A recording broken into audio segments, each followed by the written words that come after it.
तुमच्याकडे पैसे आले पण कर्ज फेडण्याची हिंमत होत नाहीये, कारण फक्त एकच शब्द घुमतोय, पेनल्टी.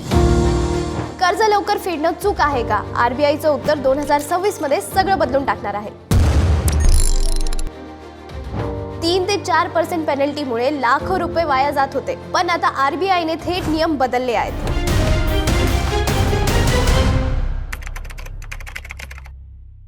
नमस्कार मित्रांनो, मी आहे निकिता दादासाहेब तुपे आणि तुमचं पॉजवाला मराठी चॅनलमध्ये खूप खूप स्वागत आहे. आणि आज आपण बोलणार आहोत अशा एक विषयावरती जो जवळजवळ प्रत्येक कर्जदारांच्या मनात भीती निर्माण करतो. बहुतेक लोकांच्या डोक्यात एकच विचार येतो, जर मला अचानक पैसे मिळाले तर मी माझं कर्ज लवकर फेडू शकतो का? पण लगेचच मनात एक शब्द घुमतो, pre payment penalty, foreclosure charges, 3 ते 4%, इतकं हजारो लाखो रुपये वाया जातील.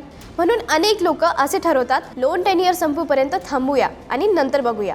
पण 2026 पासून ही भीती अधिकृतपणे बदलणार आहे, कारण आरबीआयने कर्जदारांच्या प्री पेमेंट आणि फोरक्लोजर पेनल्टी संदर्भात नवे निर्देश जारी केले आहेत. आजच्या या व्हिडिओमध्ये आपण अगदी स्पष्टपणे पाहणार आहोत, प्री पेमेंट फोरक्लोजर पेनल्टी म्हणजे नेमकं काय, आरबीआयने 2026 साठी काय मोठा बदल केला आहे, कोणत्या कर्जांना हा नियम लागू होतो, कोणत्या बँका आणि NBFCs वरती हा नियम बंधनकारक आहे, आणि सगळ्यात मोठा प्रश्न, जर मी आधीच कर्ज घेतलेलं असेल तर मला हा नियम लागू होईल का? व्हिडिओ शेवटपर्यंत नक्की बघा. तर आता नेमकं लोन प्री पेमेंट किंवा फोरक्लोजर पेनल्टी म्हणजे नेमकं काय? तर सोप्या भाषेत सांगायचं झालं तर जेव्हा आपण कर्जाची पूर्ण मुदत संपण्याआधीच ते कर्ज फेडतो, तेव्हा बँक किंवा संस्था आपल्याकडून जो अतिरिक्त चार्ज आकारते त्याला लो प्री पेमेंट किंवा फोरक्लोजर पेनल्टी असं म्हटलं जातं. तर आपण उदाहरण घेऊया, अधिक स्पष्टपणे समजून घेऊया. समजा तुम्ही 40 लाखाचं होम लोन घेतलेलं आहे आणि त्याचा टेन्युअर 12 वर्षाचा आहे.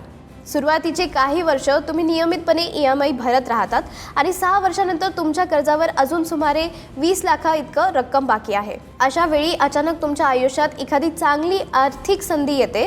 कदाचित तुम्हाला मोठा बोनस मिळतो, एखादी प्रॉपर्टी विकली जाते किंवा हातात एक रकमी लमसम रक्कम येते. तेव्हा तुमच्या मनात अगदी स्वाभाविक विचार येतो की आता पुढची 6 वर्ष इंटरेस्ट का भरायचं, त्यापेक्षा आजच लोन पूर्णपणे बंद करून टाकूया. पण जेव्हा तुम्ही हा निर्णय घेऊन बँकेत जाता तेव्हा बँक तुम्हाला सांगते की लोन बंद करता येईल, मात्र त्यासाठी फोरक्लोजर पेनल्टी भरावी लागेल. ही पेनल्टी साधारणपणे उरलेल्या कर्जांच्या रकमेवरती म्हणजे 3 ते 4% इतकी असते. म्हणजेच तुमच्यावर जर 20 लाख बाकी असतील तर त्याच्यावर थेट 60 ते 80 हजार इतका अतिरिक्त खर्च तुमच्या खिशातून जाईल. हा खर्च तुमच्या मूळ खर्चांच्या रकमेव्यतिरिक्त असतो आणि म्हणूनच अनेक लवकर कर्ज फेडण्याचा विचार असूनही मागे हटतात. थोडक्यात कर्ज वेळेआधी फेडण्यामुळे बँकेत भविष्यात मिळणाऱ्या व्याजाचा नफा कमी होतो आणि त्या नुकसानाची भरपाई म्हणून ती रक्कम बँक आकारते. तीच लोन रिपेमेंट फोरक्लोजर पेनल्टी म्हणून ओळखली जाते. आता बँके ही पेनल्टी का घेत होत्या? या मागचं कारण अगदी सोपं आणि बँकेच्या व्यवसायाशी थेट जोडलेलं आहे. कोणतीही बँक किंवा दुसरी संस्था कर्ज देतात तेव्हा तिचा मुख्य नफा हा त्या कर्जावर मिळणाऱ्या इंटरेस्टमधूनच होतो. तुम्ही जितका काळ कर्ज चालू ठेवतात तितका जास्त व्याजाचा पैसा बँकेला मिळत राहतो. पण जर एखाद्या कर्जदाराने ठरवलेल्या टेन्युअरच्या आधीच संपूर्ण कर्ज फेडून टाकलं तर बँकेच्या पुढील अनेक वर्षात मिळणारा तो अपेक्षित इंटरेस्ट मिळत नाही. म्हणूनच बँकेच्या दृष्टीने हा फ्युचर इन्कमचा थेट तोटा असतो. म्हणून बँक प्री पेमेंट किंवा फोरक्लोजर पेनल्टी आकारत असतं. ही पेनल्टी म्हणजे कर्जदारांवर टाकलेली शिक्षा नव्हे, तर बँकेच्या भाषेत सांगायचं झालं तर भविष्यात मिळणाऱ्या व्याजाचा नुकसानाची भरपाई. म्हणजे लोन लवकर बंद केल्यामुळे जे इंटरेस्ट बँकेला मिळणार नव्हतं त्याचा काही भाग तरी या पेनल्टीच्या माध्यमातून वसूल केला जात असतं. मात्र आरबीआयचा याबाबत मत स्पष्ट आणि ठाम आहे. आरबीआयच्या मते जे लोक आपली आर्थिक जबाबदारी समजून कर्ज वेळेआधी फेडतात त्यांना दंडित किंवा डिस्करेज करणं योग्य नाही. उलट अशी शिस्तबद्ध आर्थिक सवय प्रोत्साहित केली पाहिजे. म्हणूनच आरबीआयने पुढे जाऊन पेनल्टी बाबत नियमामध्ये बदल करण्याचा निर्णय घेतला, जेणेकरून कर्ज लवकर फेडणं ही शिक्षा न राहता एक सकारात्मक गोष्ट आहे. आता आरबीआयने 2026 साठी नेमकं काय जाहीर केलं आहे ते आपण बघूया. आता आपण सगळ्यात महत्त्वाचा आणि कर्जदारांसाठी दिलासादायक भागाकडे येतो. भारतीय रिझर्व्ह बँकेने म्हणजेच आरबीआयने कर्जदारांच्या हितासाठी एक मोठा आणि स्पष्ट निर्णय घेतला आहे. RBIने अधिकृत निर्देश जारी केला असून या निर्देशानुसार बँका आणि NBFCs म्हणजे नॉन बँकिंग फायनान्शियल कंपनीज आता काही ठराविक प्रकारच्या कर्जांवरती प्रीपेमेंट किंवा फोरक्लोजर पेनल्टी आकारू शकणार नाहीत.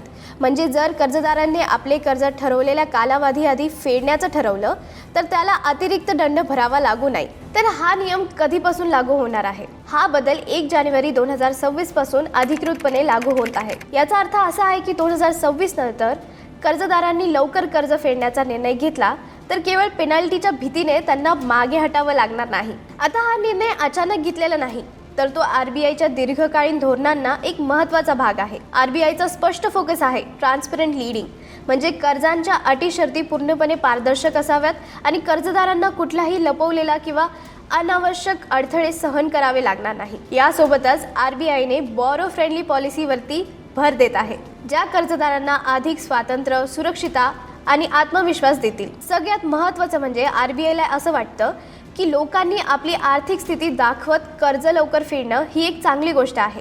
अशा सवयींना शिक्षा देण्याऐवजी त्यांना प्रोत्साहन दिलं पाहिजे.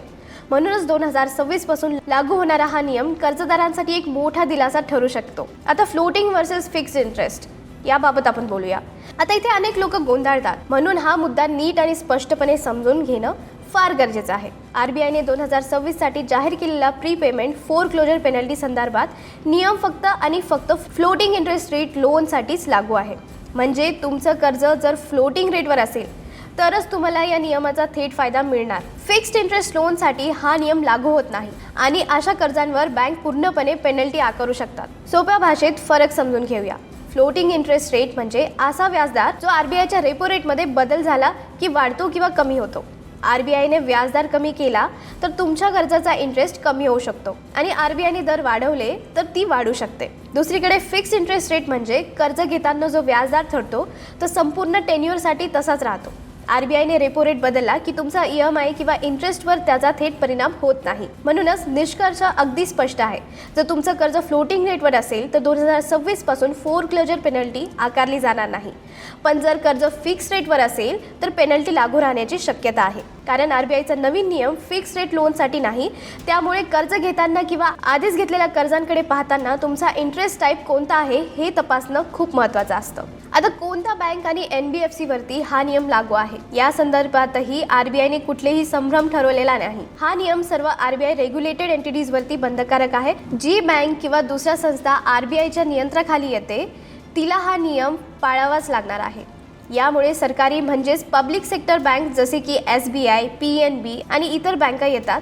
त्याबरोबर प्रायव्हेट बँका जसे HDFC bank, ICICI bank, axis bank यावरही हा नियम तितकाच लागू होतो. याशिवाय कॉर्पोरेटिव्ह बँक्स आणि NBFCs म्हणजे बजाज फायनान्स, टाटा कॅपिटल यासारख्या RBI रेग्युलेटेड वित्तीय संस्था देखील या नियमाच्या कक्षेत येतात. थोडक्यात सांगायचं झालं तर एखादी संस्था RBIच्या नियंत्रणाखाली असेल तर तिला 2026 पासून फ्लोटिंग रेट लोन्सवर प्रीपेमेंट किंवा फोरक्लोजर पेनल्टी न लावण्याचा हा निर्णय पाळावाच लागेल. आता सगळ्यात मोठा प्रश्न, मी आधीच लोन घेतलेला असेल तर मला हा नियम लागू होईल का? हा प्रश्न जवळजवळ प्रत्येक कर्जदाराच्या मनात आहे आणि याचं उत्तर जाणून घेणं खूप महत्त्वाचं आहे. याचं थेट उत्तर आहे हो, हा नियम लागू होऊ शकतो, पण काही अटीसह. म्हणजे जर तुमचं कर्ज आधीच सुरू असेल तर तुम्हाला 2026 पासून या RBIच्या नव्या नियमाचा फायदा मिळू शकतो.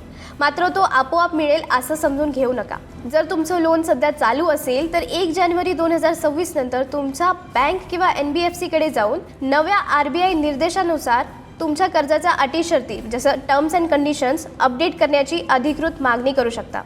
विशेषतः जर तुमचं कर्ज फ्लोटिंग इंटरेस्ट रेटवर असेल तर हा बदल करण्याची शक्यता अधिक मजबूत असेल. कारण RBIचा हा नियम प्रामुख्याने फ्लोटिंग रेट लोन्ससाठीच लागू आहे. मात्र इथे एक अत्यंत महत्त्वाची गोष्ट लक्षात ठेवावी लागेल. हा बदल ऑटोमॅटिक नाही. म्हणजे बँक आपोआप तुम्हाला फोन करून किंवा मेसेज करून आता पेनल्टी नाही असं सांगणार नाही. तुम्हाला पुढाकार घेऊन बँकेशी संपर्क साधावा लागेल, तुमचं लोन टाईप तपासावा लागेल आणि नव्या RBI नियमाचा उल्लेख करून टर्म्स अपडेट करण्याची विनंती करावी लागेल. काही प्रकारांमध्ये बँक तुम्हाला रिवाइज्ड ॲग्रीमेंट किंवा सुधारित करारावर सही करायला सांगू शकते. त्यामुळे 2026 नंतर तुमच्या कर्जांचा पूर्ण फायदा घ्यायचा असेल तर फक्त नियम माहीत असणं पुरेसे नाही, तर योग्य वेळी बँकेशी संवाद साधणं तितकंच आवश्यक आहे. आता लॉक इन पिरियडमध्ये काय बदल आहे ते बघूया. हा मुद्दा देखील अनेक कर्जदारांसाठी फार महत्त्वाचा आहे, कारण पूर्वी अनेक बँका आणि वित्तीय संस्था कर्ज देताना लॉक इन पिरियडची अट घालत असतात. म्हणजे पहिले 1 ते 3 वर्ष तुम्ही लोन प्रीपे किंवा पूर्णपणे क्लोज करू शकत नाही,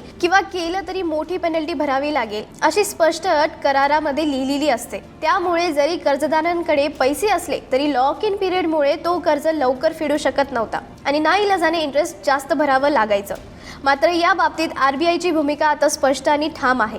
RBIचं स्पष्ट म्हणणं आहे की अन्यायकारक अटी लावून कर्जदारांना अडवणं योग्य नाही. कर्जदारांच्या आर्थिकदृष्ट्या सक्षम असताना आणि कर्ज लवकर फेडू इच्छित असताना केवळ करारातील कठोर अटी दाखवून त्यांना थांबवणं, दंडात्मक शुल्क लावणं हे बॉरो फ्रेंडली धोरणाच्या विरोधात आहे. म्हणून जर एखाद्या कर्जावर RBIचे नवीन नियम लागू होत असतील, विशेषतः फ्लोटिंग इंटरेस्ट रेटवर असेल, बँका केवळ लॉक इन पिरियडचा आधार घेऊन अनफेअर किंवा जादा फोरक्लोजर पेनल्टी लावू शकत नाहीत. थोडक्यात सांगायचं झालं तर 2026 नंतर RBIच्या मार्गदर्शक तत्वांच्या कक्षेत येणाऱ्या कर्जांवरती लॉक इन पिरियडची कर्जदारांसाठी अडथळा ठरू नये, या बदलांमागचा मुख्य उद्देश आहे. आता बरेच कॉमन डाऊट्स असतात. हा नियम जरी स्पष्ट असला तर लोकांच्या मनात काही स्वाभाविक प्रश्न निर्माण होतात. चला सगळ्यात आधी जास्त विचारले जाणारे प्रश्न सोप्या शब्दात समजून घेऊया.